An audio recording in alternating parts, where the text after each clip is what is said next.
que es anatomía, todo lo que hemos visto, hasta arterias y venas. ¿Sí? ¿Estamos de acuerdo?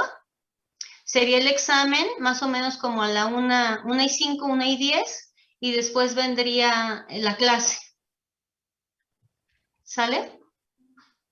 Bueno, pues entonces, si ya esté listo el equipo que va a exponer, pues ya empiecen, ¿sale? El doctor Marcos hoy va a dirigir la clase. ¿Sale? De acuerdo. Estoy viendo quiénes que hay a admitir y ya. Creo que son todos, ¿no? Son 41, ¿no? Ah, pues tengo la lista acá para Sí, tomar. así es. Sí, sí es cierto. Sí. Bueno, perfecto. Entonces, doctores, vamos a empezar. Lo vamos a ir viendo desde miembro inferior. Vamos a empezar por ahí. Y pues entonces el primer equipo.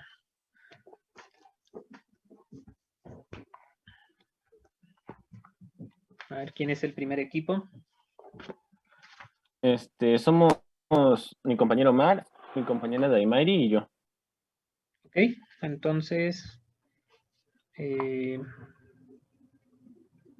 ¿ustedes saben cómo le hago para que puedan compartir su presentación?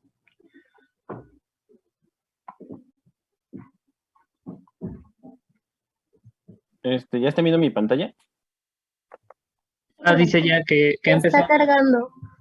Ellos la van compartiendo, Marcos. Ellos van compartiéndola porque tienen ese acceso.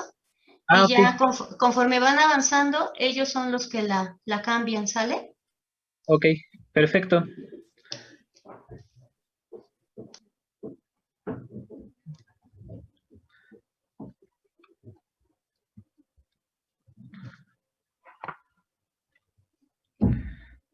Correcto.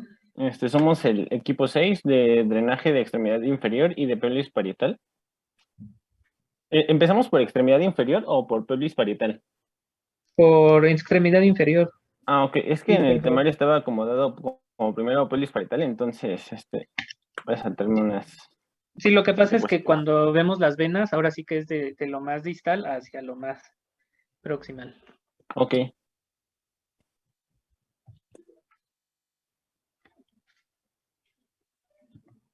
Bueno, para drenaje venoso de la extremidad inferior tenemos que se divide en venas superficiales y en venas profundas. La de venas superficiales principalmente es la vena safena magna y la vena safena inferior. La vena safena magna es la principal de estas dos. Esta se forma de la vena dorsal del dedo gordo, que empieza por acá, y por el arco venoso del pie. Bueno, aquí está, no, esta es la vista posterior. Aquí se puede ver el arco venoso del pie y se forma la vena magna. Y la vena safena menor se forma de la vena dorsal del dedo pequeño y el arco venoso dorsal.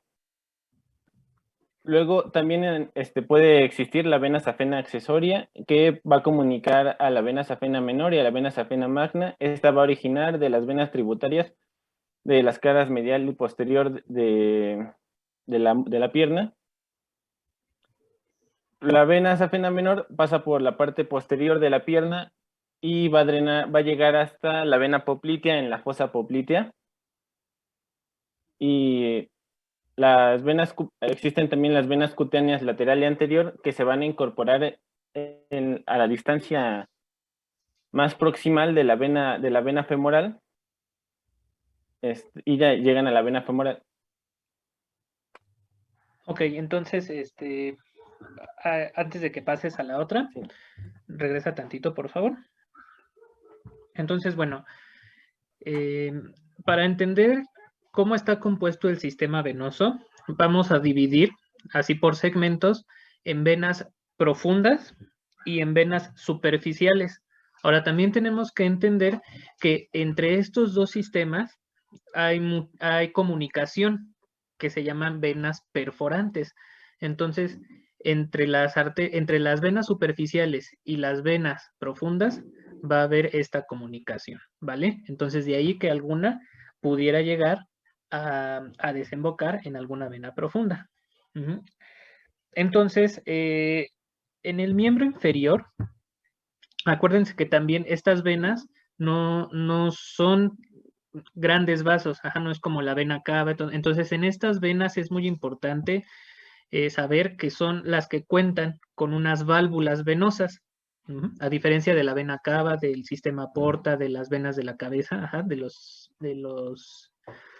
senos, ajá, esas no tienen válvulas. Entonces, de aquí, la importancia de las válvulas es conocerlas, cuáles son los sistemas venosos que tienen válvulas para nosotros poder identificar las insuficiencias venosas, ¿vale? Entonces sí, tenemos un arco Sí. venoso dorsal del pie y también tenemos una suela venosa. Ahí faltó, tenemos una suela venosa del pie que también se llama de Leyars, así como suena Leyars. Entonces, esas son los dos arcos venosos del pie, ¿vale?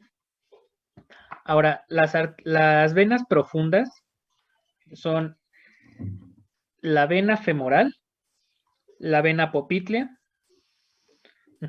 principalmente esas dos, y las venas superficiales. Entonces sí, tenemos la safena mayor, o safena externa, y la vena safena menor o safena interna, ¿vale? Entonces, seguimos. Sí, pues de hecho aquí pueden ver las venas perforantes a distintas alturas de la pierna. Y en la siguiente imagen, aquí, ay, me pasé, perdón. Bueno, aquí podemos ver las venas perforantes que van estas son las venas profundas de la, pues sí, de la pierna. Entonces, porque de hecho la vena tibial anterior se va a formar de estas venas perforantes que se muestran aquí en esta imagen. Y tenemos que de la vena safena magna, que pasa a esta altura más o menos, por aquí, sus venas perforantes van a atravesar la fascia profunda y van a dar la vena tibial menor, es esta. La vena tibial menor va a drenar hacia la vena poplitea, y del otro lado tenemos las venas plantares, que este es el arco venoso plantar, del cual van a salir las venas laterales y la vena medial, me parece, que se llaman así. Y estas van a dar a la vena tibial posterior y la vena fibular. La vena tibial posterior, la vena fibular y la vena tibial anterior van a dar a la vena poplitea en la fosa poplitea que ya les había mencionado. Esta se va a unir a la vena femoral. También tenemos a otras venas perforantes, pero a más altura del muslo, que igual atraviesan la fascia profunda. La fascia profunda se unen a la vena femoral profunda. Esta se une a la vena femoral junto con la vena poplitea. Luego la vena femoral se va a transformar a la vena ilíaca externa a la altura de la fosa. Ay, no recuerdo el nombre, perdón. Ahorita cuando veamos pelvis. Ok, entonces ya le voy a regresar a pelvis.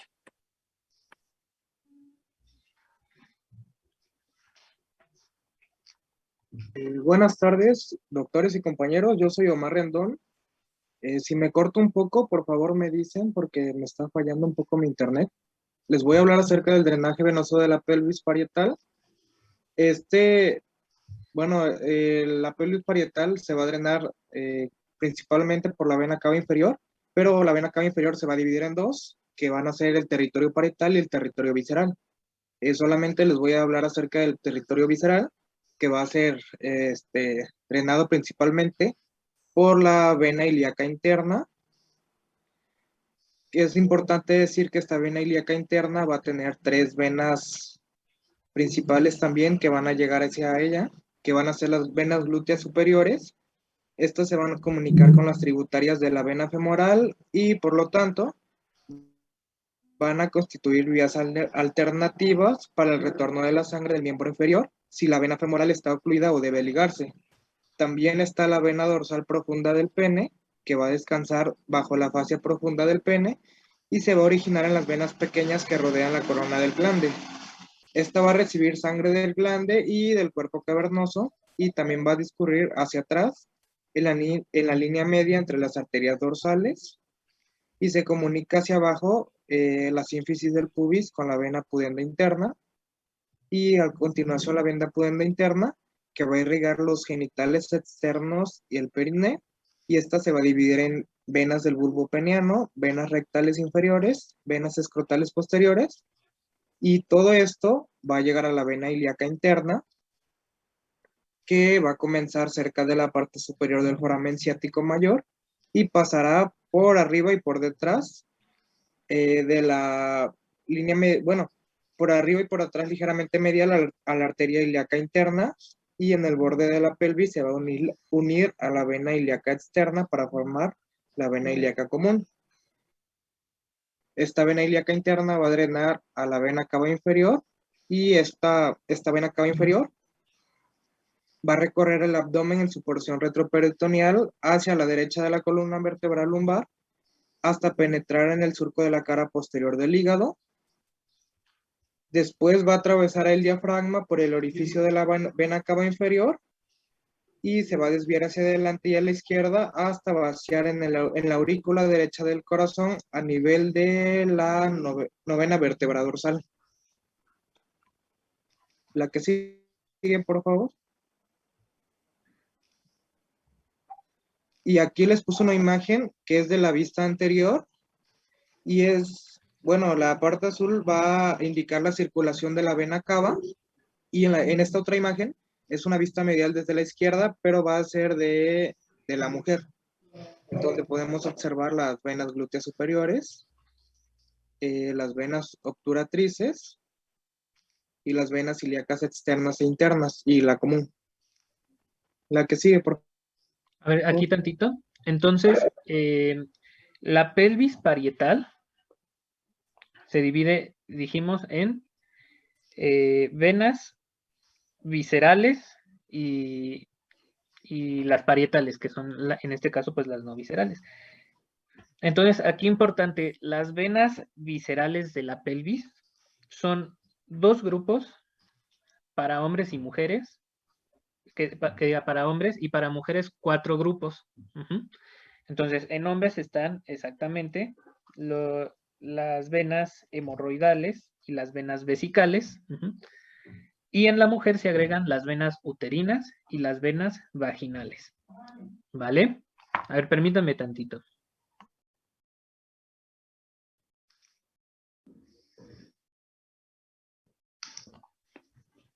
Ya.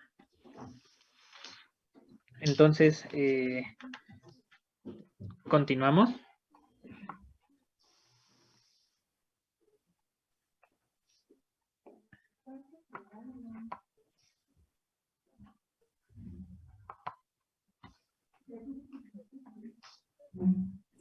Bueno, ¿ya me escuchan? ¿Sí? Bueno, yo les voy a hablar un poco de las patologías que podemos encontrar en el drenaje venoso del miembro inferior y de la pelvis. Bueno, primero que nada tenemos una trombosis venosa profunda, que esta, pues, como su nombre indica, se va a localizar en las venas profundas del miembro inferior, que van a ser la ilíaca, la femoral o la popltea. Esta trombosis es peligrosa, ya que va a poder desencadenar una embolia pulmonar o un síndrome de insuficiencia renal crónica. Se va a ver caracterizada por una hinchazón, un aumento de la temperatura y eritema. También va a presentar hipersensibilidad en todo el trayecto de la vena en donde se encuentre el trombo. Y en ocasiones va a haber un cordón palpable, que va a ser pues el trombo, ¿no? Vamos a poder sentirlo, pero eso solo va a ser en ocasiones. Encontré que no era muy frecuente sentirlo, ya que pues son las venas profundas. También encontré que, bueno, durante esta trombosis venosa profunda se puede producir un tinte cianótico debido pues a la falta de movilidad de la sangre dentro de la vena. Pero cuando la presión del tejido intersticial es muy grande, que le gana a la presión de los vasos sanguíneos, en vez de presentar esta coloración cianótica, va a ponerse pálida. Y después está la trombosis venosa superficial, que esta se va a dar en las venas safena mayor, menor y sus tributarias. Esta no va a producir embolia pulmonar y se va a ver generada mayormente por catéteres, por inyecciones intravenosas y se puede ver asociada a una trombosis venosa profunda. También esta trombosis venosa superficial va a ser muy fácil de distinguir de la profunda, ya que el dolor no va a ser en toda la vena, sino que va a ser localizado y alrededor pues del cordón, que aquí pues sí va a ser palpable fácilmente, se va a encontrar como un enrojecimiento y edema. La imagen inferior derecha es la trombosis venosa superficial. Después tenemos las venas varicosas, que bueno, estas van a ser venas superficiales dilatadas y muy dolorosas, y pues va a ser cuando las venas van a perder como su estructura anatómica funcional, y se van a distinguir las primarias y las secundarias. Las primarias van a ser en las venas superficiales, mientras que las secundarias van a ser en las venas profundas. Van a presentar pues esta sensación de pesadez en las piernas, y pues se puede producir una ulceración en la piel, en el tobillo, y encontré que rara vez estas venas varicosas pueden romper sin sangrar, pero se ven muy asociadas a una trombosis superficial. Después, la insuficiencia venosa crónica, que como ya les había dicho, va a asociarse a una trombosis venosa profunda, o sea, una trombosis venosa profunda puede desencadenar una insuficiencia venosa crónica, ya que pues después de una trombosis las venas se engruesan y se retraen.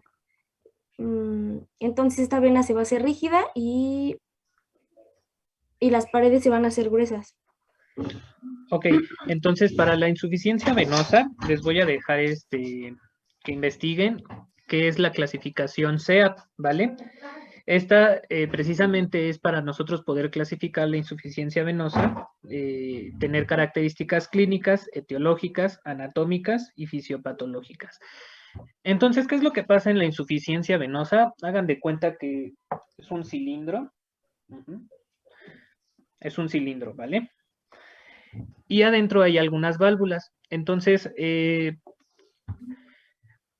acuérdense que las venas son vasos de capacitancia, y entonces estas venas las venas permiten más bien almacenar sangre, ¿vale? Ser un reservorio de sangre, entonces tienen la capacidad de irse distendiendo. A veces esta distensión, cuando suele ser de manera crónica, personas que no hacen ejercicio, que tienen sobrecarga de volumen, entonces se van haciendo más anchas, y esas válvulas que están así cerraditas, pues empiezan a perder esa coaptación, empiezan a perder esa unión, y entonces dejan pasar la sangre, permite que la sangre se quede estancada. Entonces eso las va hinchando todavía más, las va haciendo más grandes, va aumentando el diámetro, y pues llega un momento en que empiezan a extravasarse, incluso eritrocitos. Los eritrocitos, cuando se extravasan, pierden su estructura, se hacen una hemólisis y entonces empiezan a dar una coloración, así medio violeta. Y aparte de los eritrocitos empiezan a extravasar otro tipo de células, como son macrófagos, neutrófilos, células del sistema inmunológico, empiezan a liberar lo que es sus citocinas proinflamatorias, y empiezan entonces a liberar metaloproteinasas, proteasas, y empiezan a lesionar el tejido. Entonces es de ahí que empiezan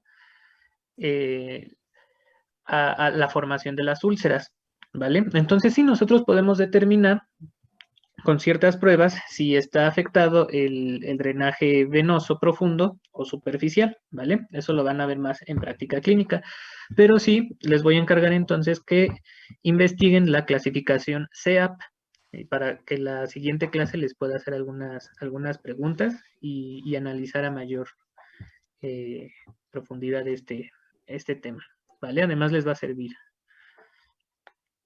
Y bueno, entonces, preguntas en sí para el equipo general. Nada más Entonces, se me olvidó mencionar otra cosa, que es en el paso de las venas perforantes va a existir la bomba músculo-venosa que permite que el drenado llegue desde la extremidad inferior hasta el corazón. Ya. entonces, eso que tú llamas como bomba sucede cuando nosotros respiramos. ¿Qué pasa cuando nosotros respiramos? ¿Qué le hace a la presión abdominal, intraabdominal? ¿Qué hace la presión qué hace la respiración con la presión intraabdominal? ¿Aumenta la presión? Exactamente, aumenta la presión. Entonces, si aumenta la presión, hagan de cuenta que exprime los tejidos, y entonces eso hace que aumente el drenaje venoso y le dé un impulso para que pueda llegar nuevamente al corazón, sobre todo en los miembros inferiores que van en contra de la gravedad. ¿De acuerdo? Entonces, preguntas rápido para el equipo. Bueno, a ver, antes, Raúl tiene una duda. Adelante, Raúl. Es que yo había leído que la bomba en los miembros inferiores está en los músculos gemelos, que son los que ayudan a que en contra de la gravedad la sangre suba. Exactamente. Los músculos, la contracción de los músculos, ese es otro mecanismo por el cual se presenta este mecanismo de bomba, ¿vale? A final de cuentas estamos exprimiendo el vaso y estamos ayudando a regresar la sangre hacia el corazón. Entonces, ¿qué ejercicios les podemos recomendar a los pacientes que tienen insuficiencia venosa? ¿O qué músculos les vamos a decir que ejerciten? A ver, tú mismo, Raúl. No recuerdo cuáles serían. Lo acabas de decir, o sea, ¿qué músculos le vas a pedir? ¿Serían los gemelos entonces? Exactamente, entonces pueden pedirle que con el pie hagan esto, o que sentados estén haciendo esto, y eso va a ayudarles a ejercitar ese músculo y va a mejorar ese mecanismo de bomba. ¿De acuerdo? Sí, porque de hecho, justo entre los gemelos, o bueno, si mal no recuerdo, se llaman los músculos. Primero hay que capturar la baja. Los músculos gastropequeños, creo que se llaman así. Por ahí, en medio de sus dos caras pasa la vena safena menor. Exactamente, entonces todos esos músculos son muy importantes, nos van a permitir ese mecanismo de bomba. Ahora sí, para el equipo, unas preguntas, para poder ya anclar el tema. Entonces, ¿a dónde se dirigen las venas? ¿A qué plexo venoso se dirigen las venas vesicales, uterinas, vaginales y hemorroidales? Bueno, las hemorroidales al plexo hemorroidal y las demás a un plexo que está adelantito de la vejiga. ¿Cómo se llama ese plexo?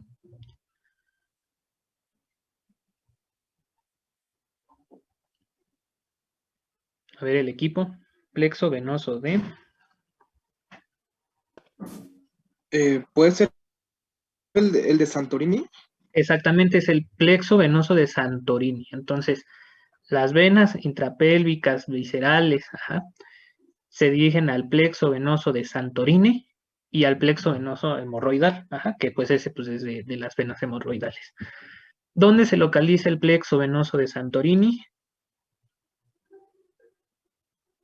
En el espacio de... A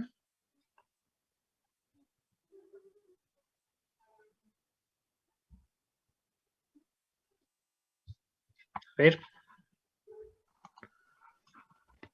En el espacio de Retzius, ¿vale? Entonces acuérdense.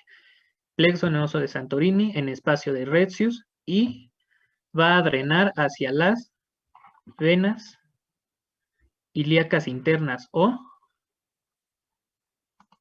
¿cuáles? ¿O cómo es que otro nombre recibe? Hipogástricas, ¿vale? Bueno, entonces seguimos. ¿Qué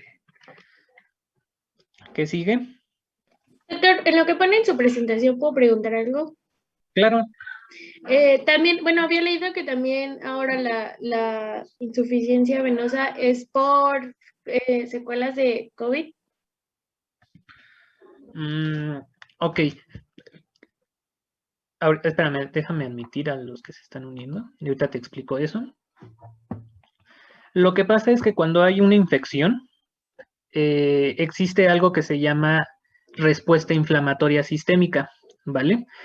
Esta respuesta inflamatoria sistémica activa ciertos factores de coagulación y entonces origina lo que es una coagulación intravascular, primero en pequeños vasos y, bueno, puede irse desarrollando a otros vasos más grandes, ¿vale? De ahí que también pueda generar las tromboembolias pulmonares.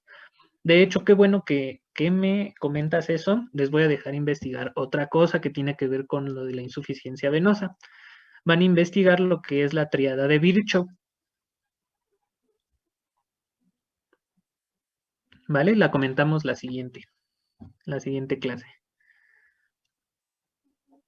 Bueno, entonces También, seguimos. perdón, nada más un comentario en relación a eso. También es importante acordarnos, y lo vamos a ver ahora en las clases de histología, ahí se va a profundizar un poquito más, que durante el COVID, se los mencioné muy al inicio, pero a lo mejor no me lo captaron bien y esto va a quedar mejor entendido cuando veamos, ¿cómo se llama? Cuando veamos lo de histología, pero porque vamos a ver endotelio. Entonces, la infección per se, por sí misma, nos va a causar una disfunción endotelial, que probablemente en muchos pacientes con hipertensión y obesidad ya existe una disfunción endotelial, ya existe un daño. Y cuando veamos endotelio nos vamos a dar cuenta que dentro de sus funciones tiene funciones proadhesivas, procoagulantes, proinflamatorias y lo inverso, ¿no?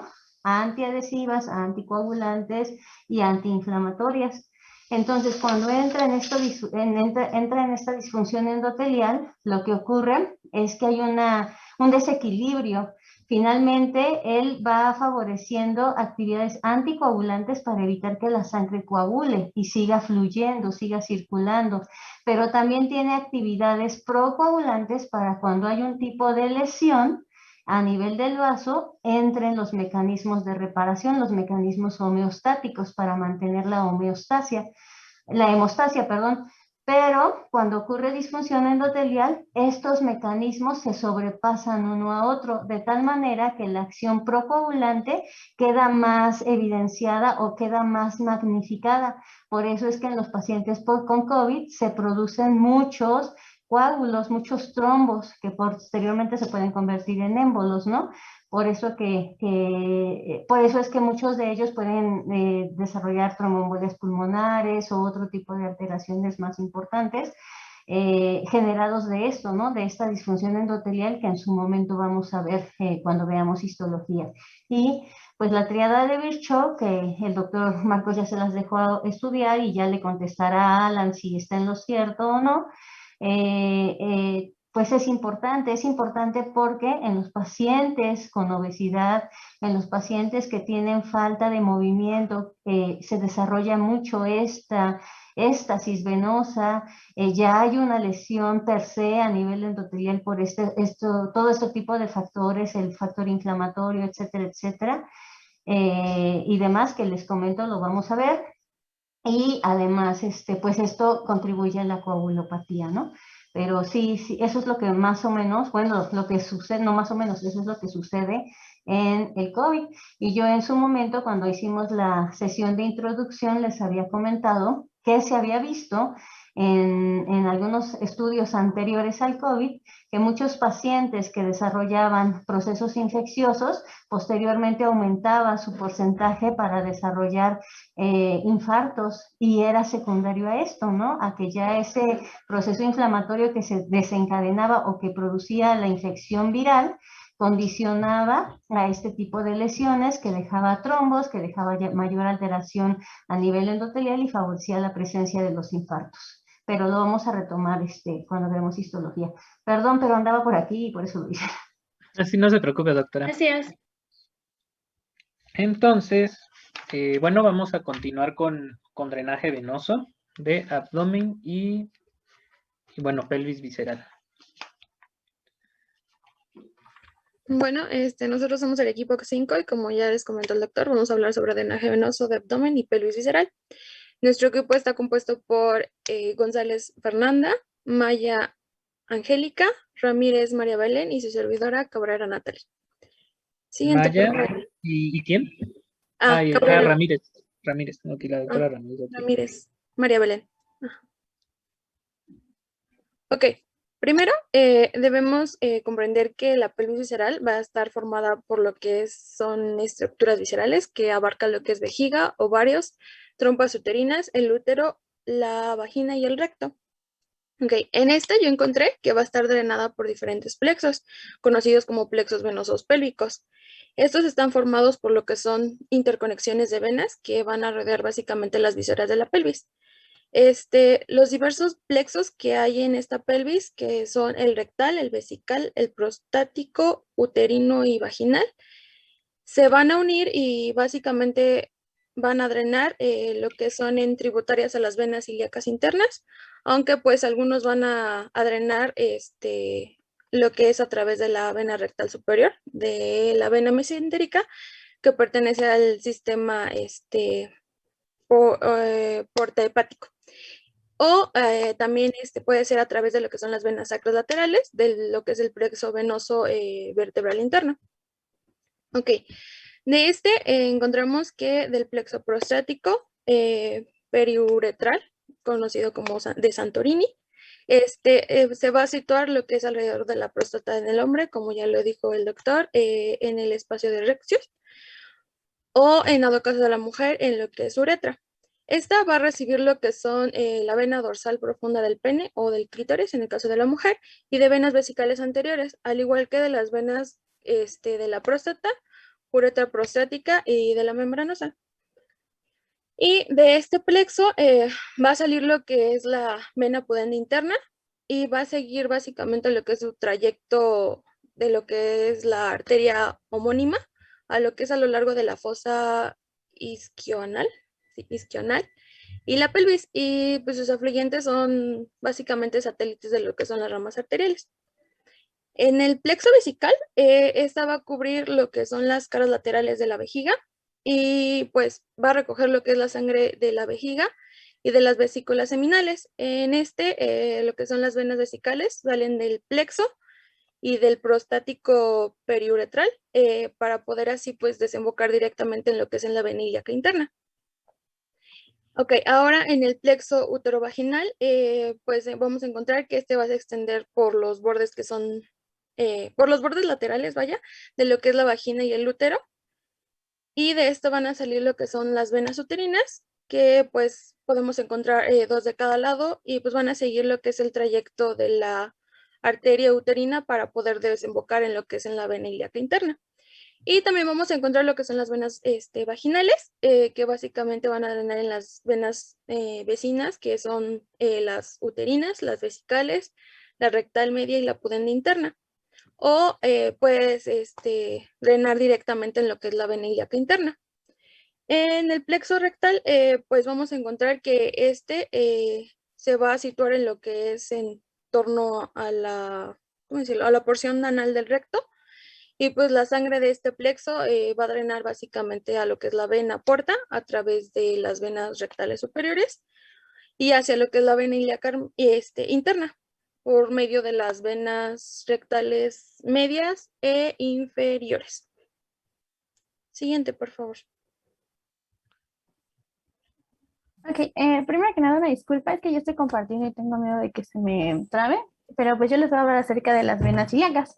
Vamos a comenzar con la vena ilíaca externa, la cual va a ser una continuación de la vena femoral común, como ya el equipo anterior lo mencionó. Va a tener una de cada lado, o sea, va a haber una derecha y una izquierda. Va a tener su origen a nivel del anillo crural. Este anillo crural está conformado por el ligamento lacunar de medial, el inguinal el ramo superior del pubis en posterior, y pues está la vena femoral que después de pasar por este se va a convertir en la vena ilíaca externa. Y del anillo crural va a ir hasta la articulación sacroiliaca. Va a tener 3 afluentes, que es la vena circunfleja ilíaca profunda, la retropúbica y la epigástrica inferior. Estas se van a tomosar con las del lado opuesto, y esto es importante porque en el caso de que haya una obstrucción del eje ilíaco, estas van a ser importantes para que se pueda dar bien el drenaje. Su área de irrigación principalmente es la pared abdominal anterior e inferior, el músculo cremaster en hombres, los genitales y algunas partes de los miembros inferiores, como pues ya lo mencionaron. Después, esta externa se va a unir con la vena ilíaca interna o también hipogástrica, como ya lo mencionó el doctor también. Esta va a tener un origen a la altura de la escotadura asiática mayor del ilion, hasta la articulación sacroiliaca, donde se va a unir, como ya lo mencioné, con la externa. Va a formar así la vena ilíaca primitiva o común, y pues va a drenar la sangre de todas las venas satélites de la arteria hipogástrica. Entonces, esto quiere decir que va a comunicar con 3 plexos, el venoso visceral, el venoso parietal pre y retropúbico, y el parental presacro. Y bueno, la interna va a drenar lo que es la región glútea, las vísceras pélvicas, los genitales y los músculos de la pared pélvica. Estas 2 venas lo que van a hacer es que pues van a formar a la vena común o primitiva, a la altura de la articulación sacroiliaca, y después estas 2 primitivas se van a unir y a la altura de L4, L5 van a formar a lo que es la vena cava inferior. Esto va a ser como más a la derecha de la columna, por lo tanto la vena ilíaca primitiva izquierda va a ser más larga que la derecha, y ya no es cierto, y la vena primitiva ilíaca va a ser la única que va a tener una frente, que va a ser la vena sacra media. Ok, entonces aquí, importante, la vena cava, al ser uno de los grandes vasos, no va a tener válvulas. La vena cava, tanto la vena cava como el sistema porta carece de válvulas, ¿vale? Ahora, la vena cava, si ustedes ven, recibe 2 troncos así que son bien grandes. Así, por ejemplo, está el tronco, los troncos de las venas renales, y otros de los hepáticos, los troncos suprahepáticos. En esos sitios hay un ensanchamiento. Como está recibiendo mucha sangre, entonces hay un ensanchamiento fisiológico, anatómico y fisiológico de la vena cava. Eso se llaman senos, y es el seno renal, bueno, seno de la vena cava renal y el seno de la vena cava suprahepático. Entonces son 2 dilataciones que tiene la vena cava en donde desemboca pues el drenaje de dichos órganos. Ahora,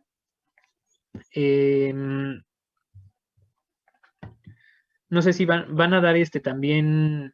Así aquí están ya los riñones. Entonces, el riñón forma un arco venoso. Ese arco venoso, del lado izquierdo, da una rama hacia lo que es la vena ácigos menor. ¿De acuerdo? La ácigos menor es la que se encuentra una porción en el abdomen, y la ácigos mayor es la que está intratorácica. Ahorita lo vamos a ver. Y de los genitales, de los testículos, muy importante, eso van directamente del lado derecho a la vena cava y del lado izquierdo a la vena renal. De ahí que hay una patología en las venas, sobre todo en el plexo venoso del testículo, que ¿cómo se llama? El plexo venoso, que va a lo largo del cordón espermático y eso. A ver el equipo. ¿Cómo se llama ese plexo venoso? ¿Es el de Santorini? No. El que está que sigue el trayecto del cordón espermático. Que está el ¿No es el epidídimo. pampiniforme? Exactamente, el plexo pampiniforme. Entonces, del lado izquierdo es más frecuente que exista ¿qué patología? Justo se nos adelantó. Sí, ahorita voy a explicar Ok. eso. Ajá. Bueno, entonces, a ver, vamos. Entonces, Sí. dudas aquí de el drenaje venoso del abdomen. Ahora, muy importante también entender que hay órganos, como por ejemplo ahorita el hígado, que tiene un doble sistema venoso. Ujú. El hígado tiene un sistema venoso portal, ajá, es que su sistema porta,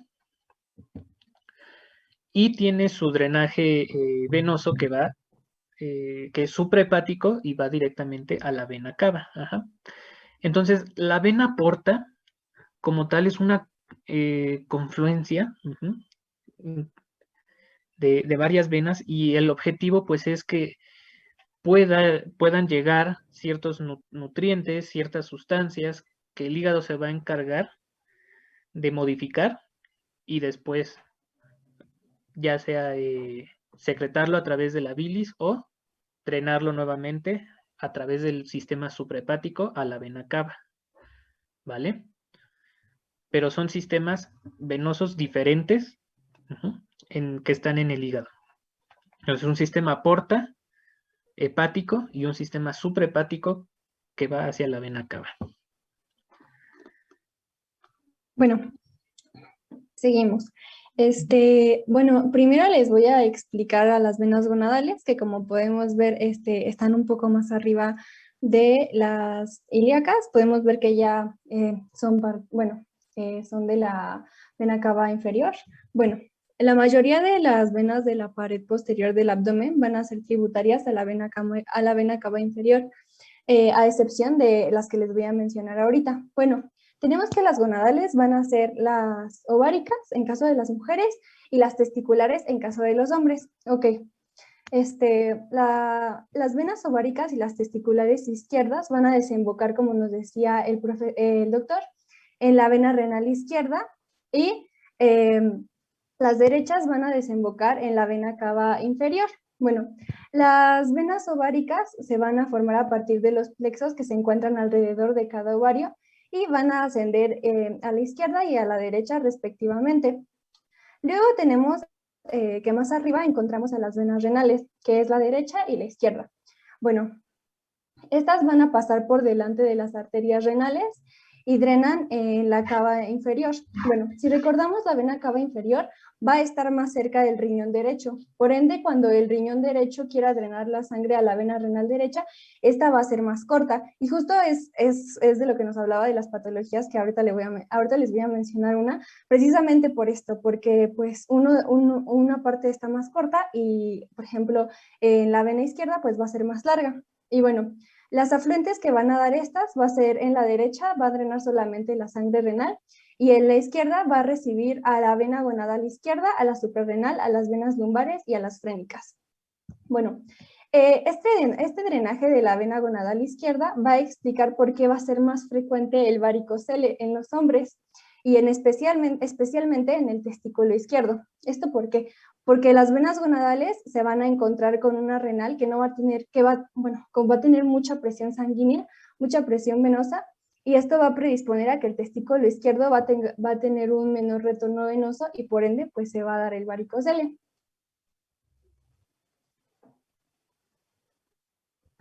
Bueno, yo voy a continuar con lo que serían las venas lumbares. ¿Me escuchan bien? Sí. A ver, tantito antes de las venas lumbares. Entonces, ¿ya no tienen otra diapositiva de patología? Sí, hay varias. Sí, pero iban a ser al final. Ah, bueno, entonces está bien, continúa. Sí, ok. Bueno, entonces yo continúo con lo que serían venas lumbares. Vamos a ver que suelen ser 4 de cada lado y van a correr en sentido horizontal por la pared abdominal posterior junto con las arterias lumbares.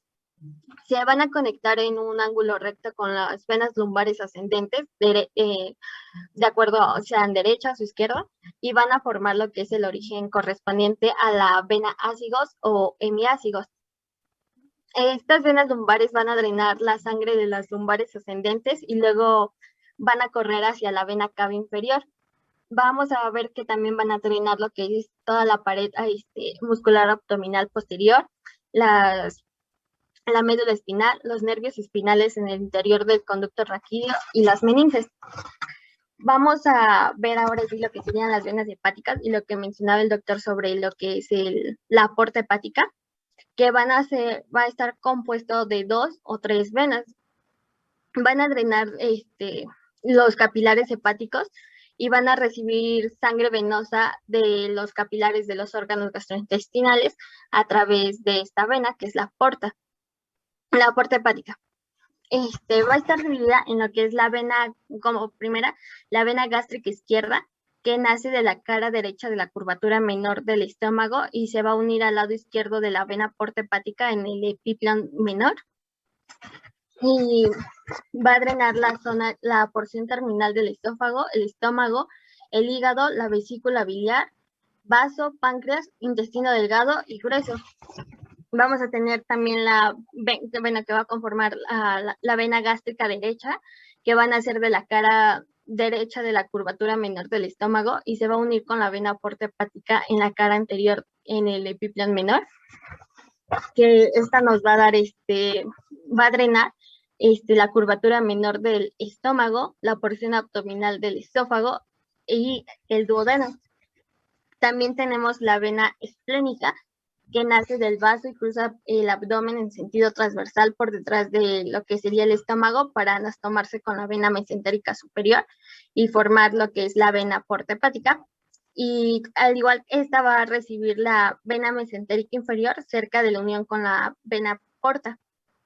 Y por último, vamos a tener lo que es la vena mesentérica superior, que nace de las numerosas tributarias de la mayor parte del intestino delgado y la primera mitad del intestino grueso, y asciende para unirse a la vena esplénica y formar lo que sería, pues, como les digo, que esta principal vena, que sería la porta, que pues es la principal para unir estas 4 venas.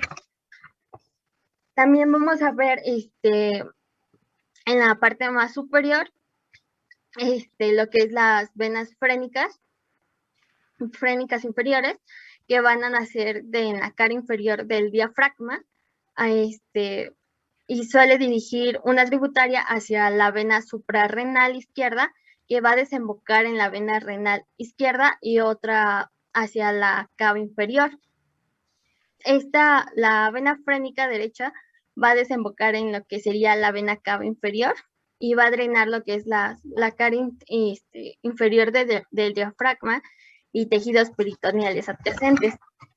Y por último, pues les voy a dar como los datos generales de la vena cava inferior, que como ya lo mencionó mi compañera, pues va a ser la vena más grande que vamos a tener, con un diámetro de alrededor de 3.5 centímetros. Como lo dijo, va a comenzar delante de la quinta vértebra lumbar a partir de la unión de las venas ilíacas comunes. Va a ascender por detrás del peritoneo hacia la derecha de la línea media y va a atravesar lo que es el foramen de la vena cava en el diafragma, al nivel de la octava vértebra torácica, y entra por la región interior de la aurícula derecha. Como ya lo mencionó el doctor, pues lo que es la vena cava inferior va a carecer de una válvula, pero tiene una pequeña variable que no va a ser muy funcional, que se va a encontrar en el orificio de la entrada del atrio derecho del corazón. Pues como es bien sabido, bueno, la vena cava inferior va a recoger la sangre poco oxigenada de lo procedente de los miembros inferiores, y la sangre extraportal del abdomen y pelvis es la que nos va a permitir que llegue toda la sangre hacia el corazón. Para empezar, lo que serían las patologías, pues podemos ver que muchas veces en lo que es el periodo del embarazo, en las últimas semanas, la vena cava inferior queda comprimida habitualmente durante las últimas etapas y por el útero agrandado, y esto va a producir algunos edemas en los tobillos, pies, además de varicosidades venosas temporarias. Bueno, en la siguiente diapositiva Les dejamos una tabla para, bueno, después les pasamos con la información resumida de lo que son nuestras venas, dónde drenan y su información general. Entonces, a ver, ahí del embarazo que decías, ¿de qué lado le vas a recomendar a la paciente embarazada de que se duerma? ¿De qué lado le vas a recomendar que se duerma? Sería izquierdo porque tenemos la vena cava inferior más, bueno, un poco más dirigida hacia lo que sería el lado derecho. Exactamente, entonces con eso se disminuye esa obstrucción de la vena cava y se evita que se genere tanto edema, ¿vale? Ahora, continuamos con las patologías. A ver. Sí, ahorita les vamos a hablar de las patologías más comunes que encontramos. Empezamos con la trombosis venosa mesentérica, que como sabemos es una afección que sucede cuando se forma un coágulo sanguíneo y obstruye pues, la luz de la vena. Esto va a causar a su vez una congestión de la pared intestinal, va a desarrollar un edema y así pues va a ir progresando a formar hemorragias intramurales y puede finalizar con necrosis. En el caso de que haya un infarto hemorrágico, se puede presentar una ascitis serohemorrágica. Y bueno, lo que se tiene que hacer para solucionar este problema, yo investigué que generalmente se corta la parte del intestino necrosada, y ahí se puede hacer una colostomía que yo investigué que era cuando dejan un bueno, dejan una parte del intestino por afuera para que sane y ya después se va a proceder a hacer otra cirugía en la que ya van a unir las dos partes sanas. También si se llega a tiempo, se puede revertir lo que está obstruyendo la vena para que no haya un problema mayor. Los principales factores de riesgo para una trombosis venosa mesentérica, pues como ya lo mencionó en la triada de Virchow, es la hipercoagulabilidad, y este es uno de los factores principales. El síndrome de hipercoagulabilidad es un factor principal para la trombosis, las neoplasias, el uso de anticonceptivos orales y obviamente un antecedente familiar de trombofilia. También están los procesos inflamatorios como pancreatitis o apendicitis, pero estas como agudas. Y también encontré que puede ser secundaria a alguna hipertensión portal. El diagnóstico de la trombosis generalmente se hace con ecografías, pero también se puede hacer con tomografías axiales o incluso una cirugía de exploración. En el caso de la trombosis portal también es una oclusión de la vena. Esta trombosis es la segunda causa de la hipertensión portal. La primera causa son las neoplasias. Su etiología es pues desconocida hasta ahorita, pero se cree que es debido a una infección posterior a una infección en los niños que va a causar una flebitis con trombosis. También se cree que puede ser debido a algún antecedente de onfalitis, que es una infección aguda del cordón umbilical, o incluso a la sepsis umbilical.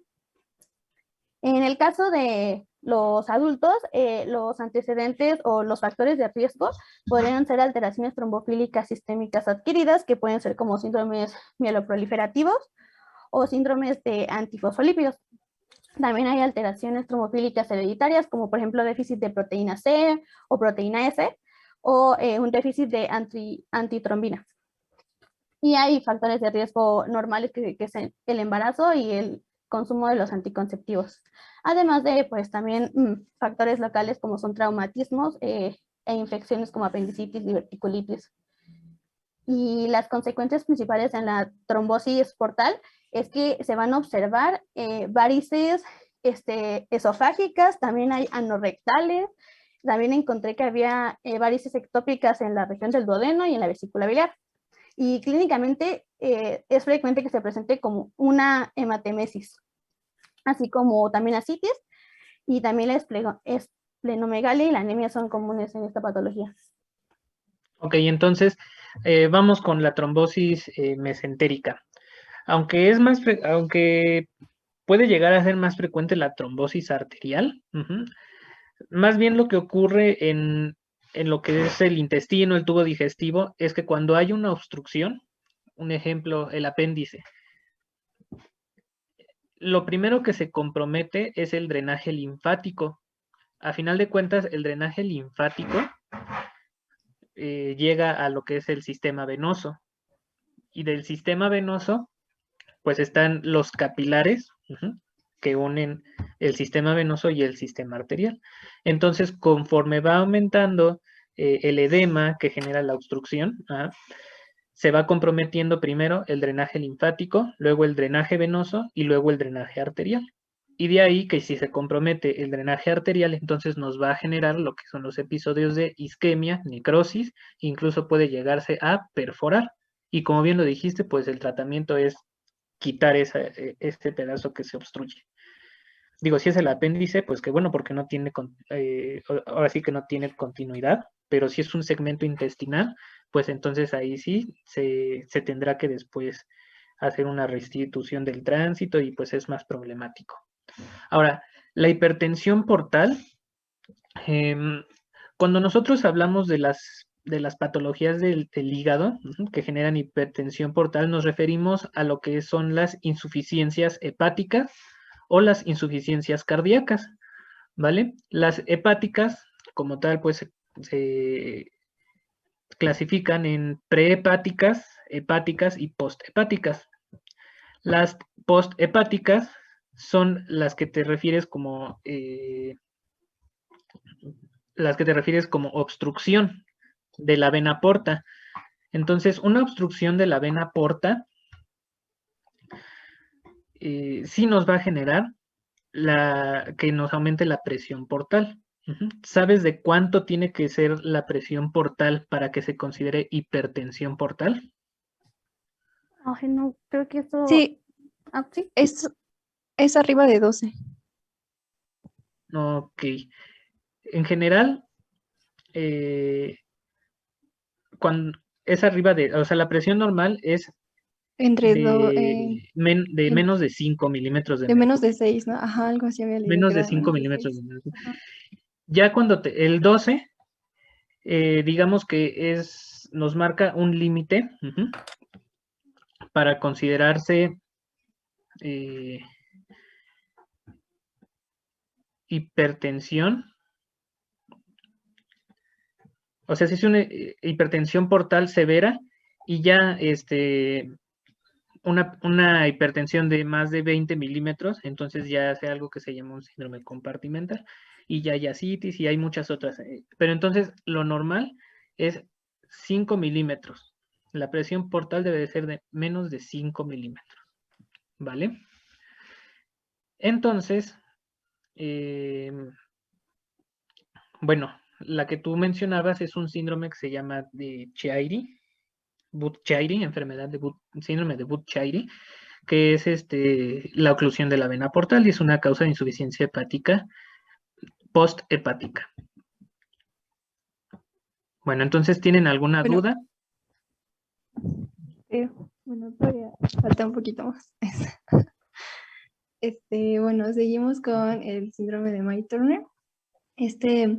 Pues va a ser una compresión cuando la vena ilíaca izquierda se va a encontrar comprimida en su paso entre la arteria ilíaca y la columna. Esto va a provocar la formación de membranas o bandas en la luz vascular que va a dificultar y obstruir el flujo venoso, lo que va a favorecer la formación de un trombo. Generalmente, pues para esto se utilizan algunos anticoagulantes. Siguiente, por favor.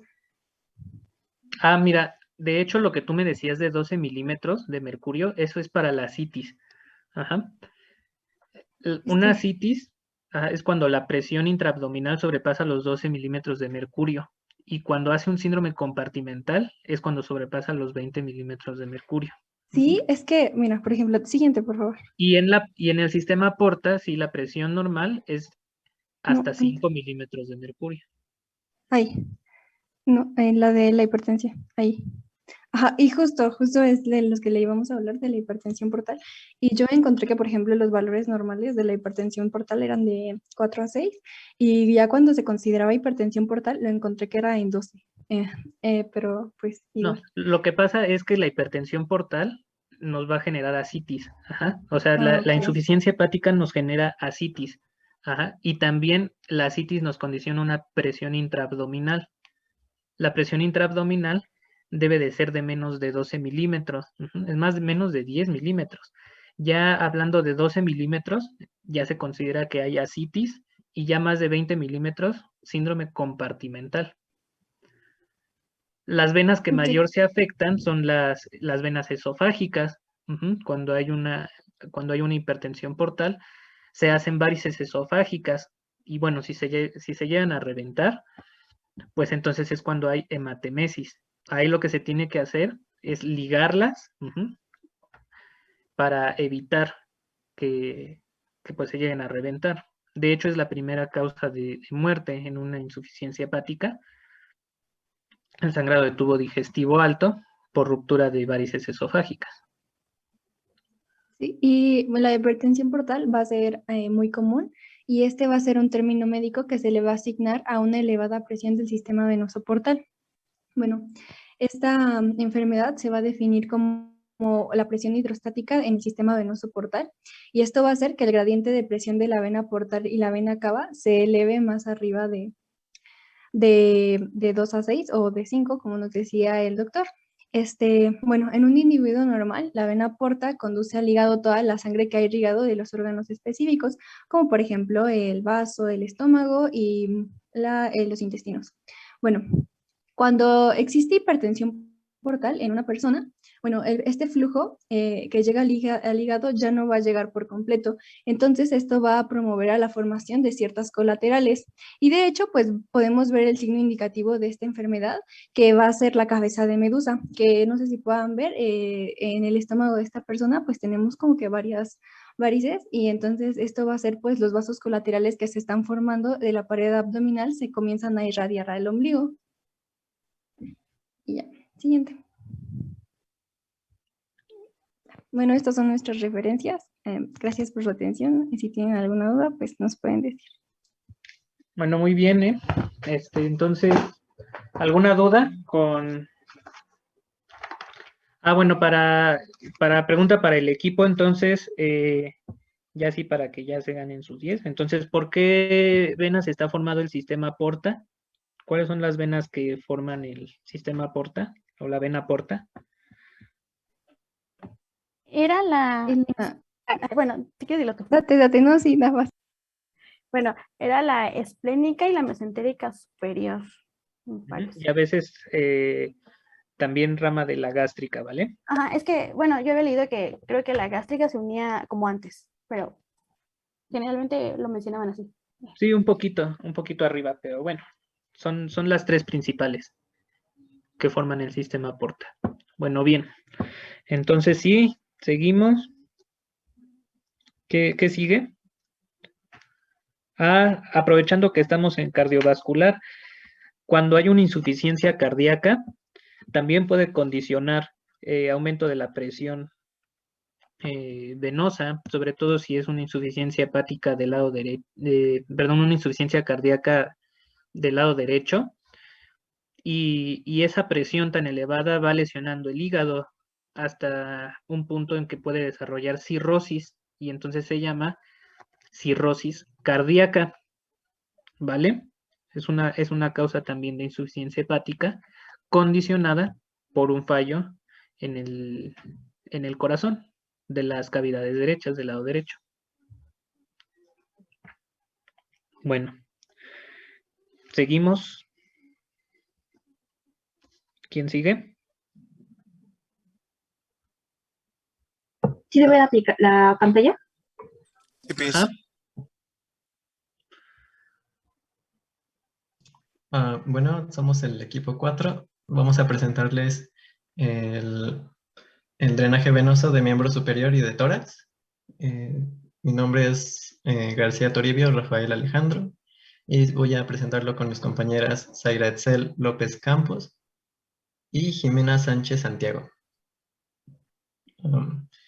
Bueno, para el estudio del drenaje venoso del miembro superior, vamos a considerar dos grandes grupos. Un grupo de venas profundas que son subfaciales, es decir, que se encuentran debajo de las fascias antebraquial y braquial, Y tenemos otro de venas superficiales, que son suprafaciales, o sea que viajan en el espesor del tejido subcutáneo y dependiendo del porcentaje de grasa del individuo, vamos a poder percibirlas a través de la piel.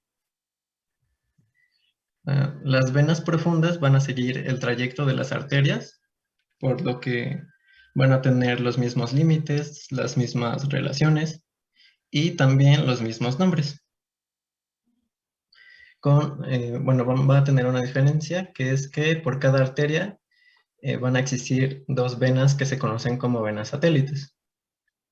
Entonces vamos a tener dos arcos palmares profundos, dos venas radiales, dos venas cubitales y al nivel del codo tenemos dos venas recurrentes radiales que van a ser dos anteriores y dos posteriores.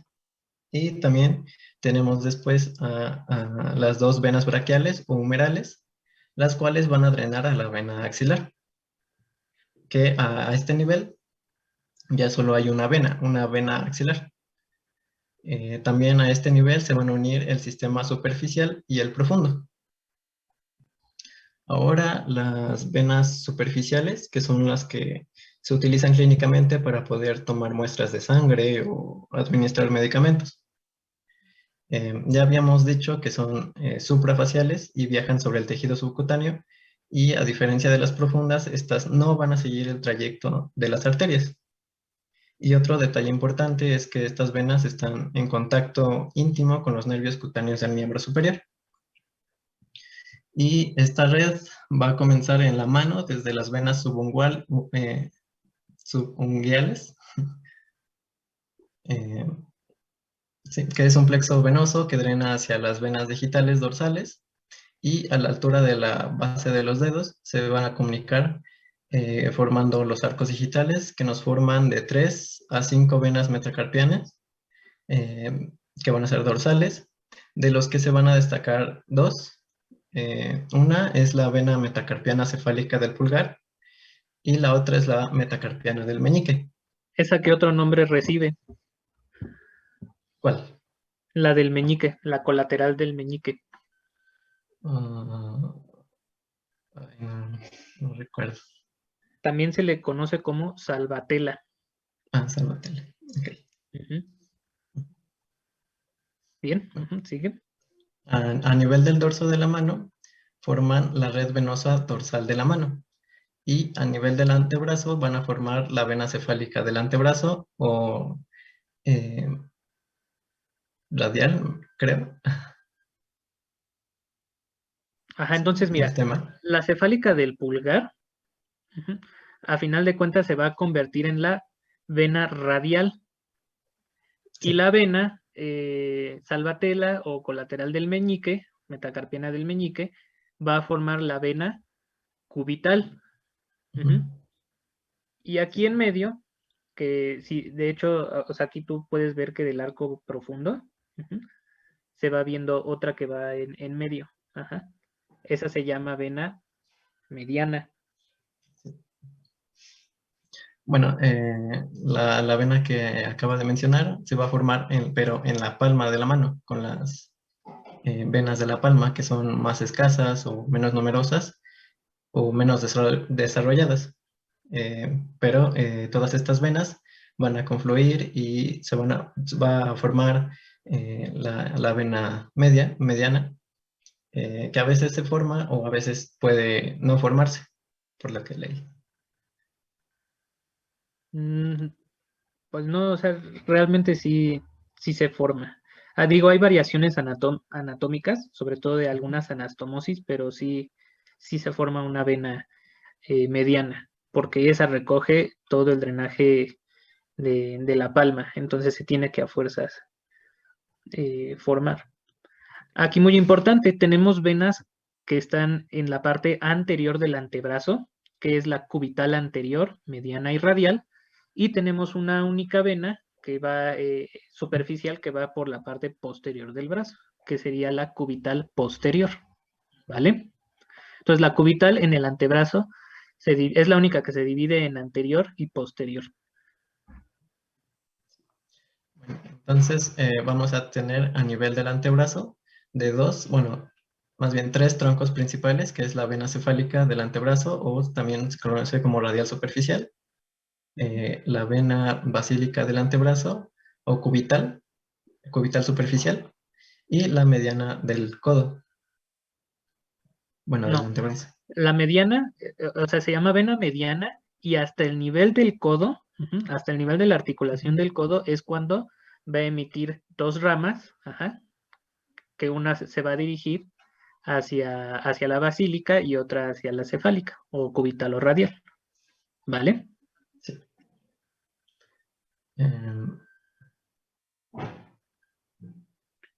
Bueno, había leído que este era un modo, digamos, clásico, que se denomina como M venosa, pero hay algunas variaciones en las que la rama, bueno, la vena mediana del antebrazo va a ser una afluente de la vena basílica. Y que esa rama, la mediana afluente de la vena basílica, se va a dirigir lateralmente hasta comunicarse con la vena cefálica del antebrazo para formar la vena cefálica del brazo. Bueno, espero que haya quedado claro esta parte porque yo también me confundí un poquito. Sí, exactamente. Entonces, la vena mediana, aunque sí puede tener variaciones anatómicas, como dices, puede irse directamente a la basílica o a la cefálica. Por lo general, y digo, es muy frecuente, de hecho ustedes lo pueden notar, habrá alguno que se le noten mucho sus venitas. No se notan tanto. Pero se alcanza a ver cómo la vena mediana se divide a nivel del codo, hace como una Y.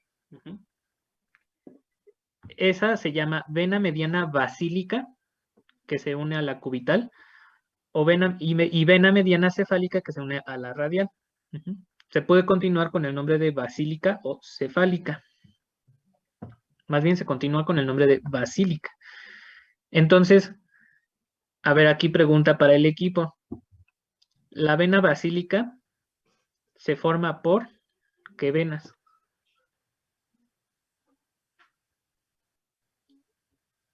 Bueno, sería la vena cubital superficial y la vena mediana basílica. Exactamente. Y ya cuando se unen, ya únicamente recibe el nombre de vena basílica. Y la otra, la cefálica.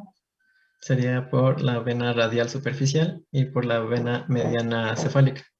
Exactamente. De hecho, en esa, pues si han visto a los fisicoculturistas, así que están bien fuertes, se les ve mucho esa vena cefálica. Y a veces también la basílica, pero más la cefálica. Bueno, se les ven casi todas las superficiales, ahí pueden estudiar bien la anatomía de las venas. Bueno, seguimos entonces con la axilar. Sí. Bueno, vamos a tener que en el brazo la vena cefálica, que tiene un diámetro de más o menos 4 a 6 milímetros, va a ascender el brazo sobre el borde lateral del bíceps braquial y se profundiza y, bueno, va a drenar hacia la vena axilar. Y la basílica del brazo, que es más voluminosa, va a llegar hasta los 8 milímetros de calibre, asciende siguiendo el borde medial del brazo y a la altura del tercio medio del brazo se va a profundizar siguiendo su trayectoria hasta desembocar a la vena axilar. Puede desembocar junto a la vena braquial o humeral o puede llegar directamente drenar hacia ella, hacia la braquial. Y bueno, de la vena axilar se va hacia la vena subclavia, de ahí hacia la vena brachiocefálica y hasta llegar a la vena cava superior. Ok, entonces, ¿cuáles son las venas que forman la axilar? Sería la basílica, la cefálica y la braquial.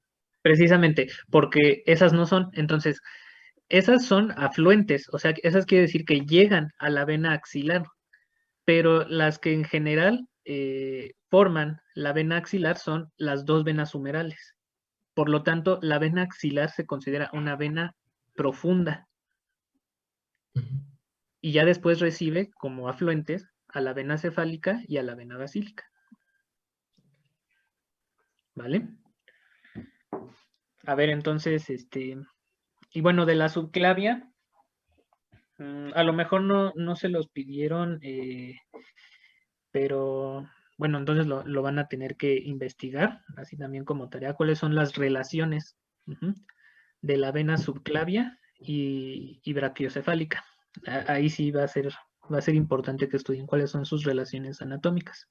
Pero bueno, lo investigan de tarea, ¿vale? Entonces, ¿seguimos? Sí. Bueno, eso sería todo de miembro superior. Ah, bueno, entonces van ahora con tórax. Sí. Así es. ¿Sí me escuchó? Sí, adelante. Una disculpa, ok.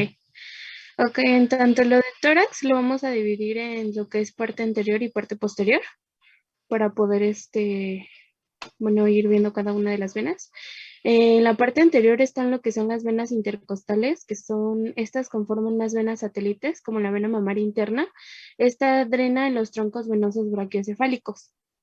Por la parte posterior se encuentra la vena intercostal superior derecha. Esta drena del primero al tercer o cuarto espacio intercostal superiores del lado derecho y drenan directamente en la vena cigos. Tanto en la vena intercostal superior izquierda, del lado izquierdo, del primero al tercer o cuarto espacio intercostal, estos drenan directamente en las que son las venas brachiocefálicas. Las venas intercostales posteriores, que estos son los espacios intercostales que están más hacia abajo de estas, y las del lado derecho que las del lado derecho drenan igual de forma directa en la vena cigos, y las del lado izquierdo, que son del cuarto al séptimo espacio intercostal, son las que drenan en la vena acigos accesoria, y de la octava a la undécima, estas drenan en la hemiácigos. En el caso de la vena acigos, esta drena de forma final en lo que es la vena cava superior. La hemiácigos cruza la línea media va hacia el lado derecho para drenar en lo que es la vena, en la vena acigos. Y hay unas veces que la hemiácigos y la hemiácigos accesoria se llegan a unir para poder drenar en lo que es en la vena acigos. Luego la vena subcostal es una que se encuentra abajo del undécimo espacio intercostal en su lado derecho. Esta es la que ayuda a la conformación de la vena acigos. En su lado izquierdo ayuda a conformar lo que es la hemiácigos. Como referencia para esto, podemos decir que las venas hemiácigos y ácigos accesoria son las que drenan las regiones posterior y lateral de la parte izquierda de la caja torácica.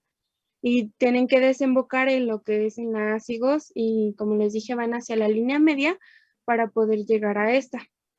El recorrido intercostal inicia del primer espacio intercostal en la parte posterior, van del reborde costal inferior en el ángulo de la costilla, en lo que es el surco que se forma en este espacio, que es el que permite el paso de la vena intercostal y su paquete vascular.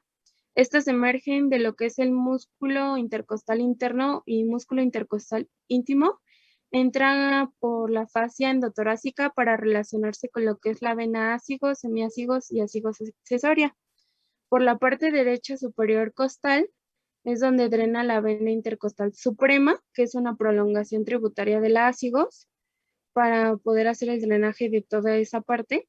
Y las venas intercostales superiores, que son del primer al tercer espacio intercostal, y de la octava a la undécima, que son más subcostales, drenan en lo que es en la vena ácigos.